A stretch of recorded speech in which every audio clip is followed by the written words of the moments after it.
వక్ఫ్ board తరహాలోనే క్రైస్తవుల సంక్షేమానికి క్రిస్టియన్ బోర్డు ఏర్పాటు చేయాలని పలువురు క్రైస్తవ మత పెద్దలు ప్రభుత్వాన్ని కోరారు. ఏఐసిసి కార్యదర్శి మాజీ ఎమ్మెల్యే సంపత్ కుమార్ ఆధ్వర్యంలో doctor Bharath Reddy, John Kennedy, Krishna, Samson Prasad, Esther Rani, Swaroopa తదితరులు గురువారం సీఎం ముఖ్య సలహాదారు నరేందర్ రెడ్డిని, ప్రభుత్వ సలహాదారు షబ్బీర్ అలీని హైదరాబాద్లో కలిశారు. క్రైస్తవులు ఎదుర్కొంటున్న సమస్యలు పరిష్కారానికి సంబంధించిన అంశాలపై సుదీర్ఘంగా చర్చించారు. 10 ఏళ్ల భారత పాలనలో తాము తీవ్ర నిర్లక్ష్యానికి గురయ్యామని తెలిపారు.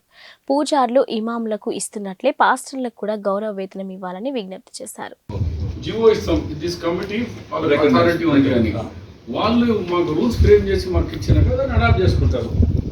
అన్న ఇప్పుడు మనకు తెలంగాణలో ఒక క్రిస్టియన్ నాయకుడు లేడు, కరెక్ట్ చెప్తున్నా కదా అమరాల కింద అందరు జమాగండి. మా కాంగ్రెస్ బ్లడ్ ఎన్ఎస్ఐ మేమైనా సరే ఆయన అప్పటి నుంచి ఉన్నాము.